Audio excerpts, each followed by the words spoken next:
The Second World War had been won by ships of steel and propellers, but in its aftermath, a new age dawned, the age of the jet. Aircraft were suddenly heavier, faster, and far more powerful. For the United States Navy, this leap in technology created a dangerous paradox. Their fleet of celebrated aircraft carriers, the heroes of the Pacific, were suddenly becoming obsolete. Their wooden flight decks were too fragile, their catapults too weak, and their decks too small and too short for the demanding new generation of jet fighters and bombers. Every launch was a risk. Every landing a controlled crash. The straight deck design meant landing and launching operations were a chaotic, sequential ballet of danger. A single mistake, a snapped cable, could send a multi-ton jet careening into a line of parked fueled aircraft. The Cold War was escalating, and the threat was global. America needed to project power from the sea, to deploy aircraft that could carry nuclear payloads as a strategic deterrent. But how could you operate the future of air power from a platform designed for the past? The existing fleet was not just inefficient, it was becoming a deadly liability for the very aviators it was meant to launch. The solution required a complete reinvention of naval power. It required a ship not of evolution, but of revolution. She was the first of her kind. A ship so large and so advanced she needed a new classification, the Supercarrier. She was the USS Forrestal, CV-59, laid down in 1952.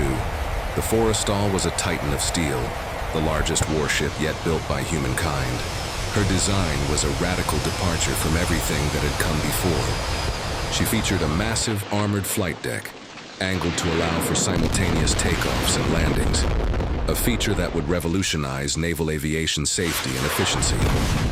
4 powerful new steam catapults could launch the heaviest jets into the sky with ease.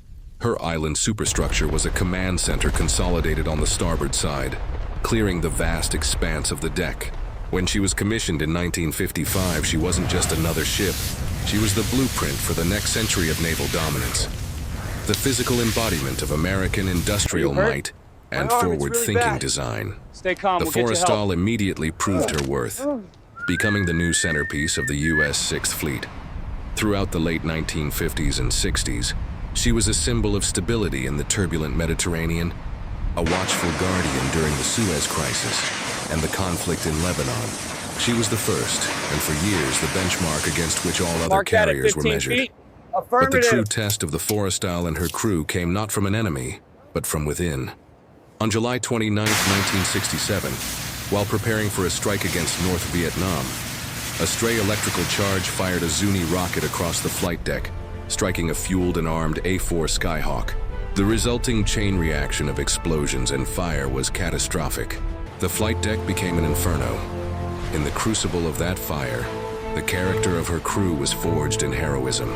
Facing unimaginable horror, sailors fought relentlessly to save their ship and their shipmates. The fire raged for hours, claiming the lives of 134 crewmen and injuring hundreds more. It was the single worst loss of life on a U.S. Navy ship since World War II. Yet, through their courage and sacrifice, they saved the Forrestal. The Forrestal fire was a tragedy that seared itself into the Navy's soul. But from those ashes rose a legacy of change. The lessons learned from that day led to a top-to-bottom revolution in damage control, firefighting, and ordnance handling procedures across the entire fleet. The sacrifices of the Forrestal's crew resulted in new safety standards that have saved countless lives in the decades since.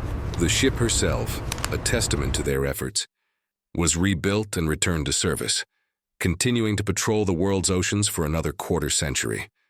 A tough and resilient symbol of survival. The USS Forrestal was more than just the first supercarrier. She was a pioneer that paid a heavy price for progress. She proved a revolutionary design, but also revealed its vulnerabilities, leading to a safer, stronger Navy for all who followed.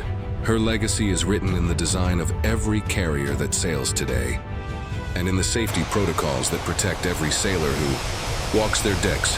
Share this video to honor the memory of the 134 heroes who were lost on July 29, 1967. Let us remember the USS Forrestal, not just for the ship she was.